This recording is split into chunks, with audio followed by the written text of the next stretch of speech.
Hi guys. Well, we just cut off for the day. We had started in those niches, and you can see all kinds of little pieces going on. Those niches. You can only get so deep in a wall because the niche kind of conceals itself within the wall. It just so happens we're lucky we were framing with. These are 2 by 10 walls. That's our exterior wall. But sometimes, if you're remodeling a bathroom and you have enough extra space, we've actually built walls in front of walls to get some depth to your niche. Because you go put a bottle of shampoo on the niche, and it's always a tight deal, you know.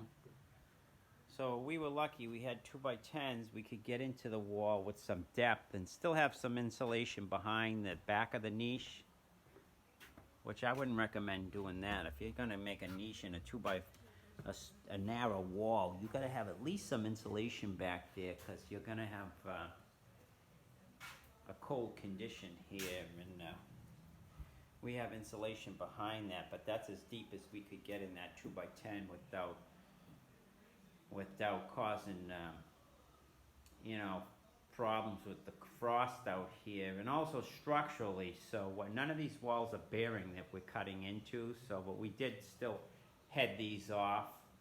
But if you're gonna start chopping into a interior load-bearing wall, make sure you frame it off correctly and head it off correctly, because that's an opening. Basically, it's a window opening.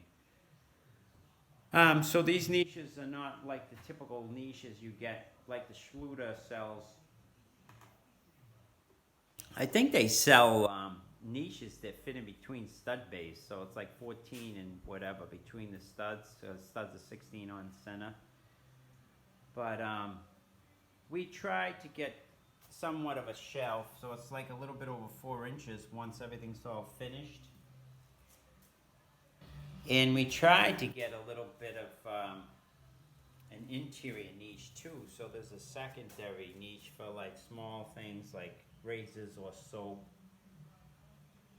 So this is the one we had worked on today, and it took quite a while to get all the cuts as we were working. But we dry fitted it all first with all the cutting we had to do, and then once we had all of our cuts made, we came and made a small batch of thin set and thin setted all this.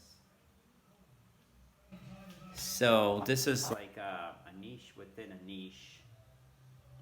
So I don't know. You can see these sticks we had used to keep this tile from sliding, because the ceiling, the tile will stay without any support if your thin set's mixed right and you set it good. It will stay up there like a vacuum. But the walls, doesn't matter what you do, the gravity's gonna just slide it down. So we put these little temporary sticks and shimmed them up and have it to where we have to put it. But anyways, I'm just showing you how these are gonna be looking. And then here's the one that the marble edge that conceals the LED light goes up underneath behind here so you don't see it. And my dad polished these to a finished edge, and he micro edged both sides. So that's the finish. Then we'll just grout down and stop our grout there. And that's ready to, you can see our little splice boxes ready to make our connections to our LED light. And then all we got to do is this inside niche here now. Let me see if I can get you in here. You can look inside. You see the miters that we have up in there, ready to accept the inside niche pieces. And it's still that mitered detail. No nosing, no edging. Just straight miters on a 45. And then there's our border tile, and you can see the 45s are right on there, ready to miter to each other. And we're just setting up some tiles so we can look at the grain and the color. That's what we've been doing, try to make some kind of a composition in the tile. And then we're always making sure we have room for grout or caulk for corners. We just use our little spaces everywhere, and that's that.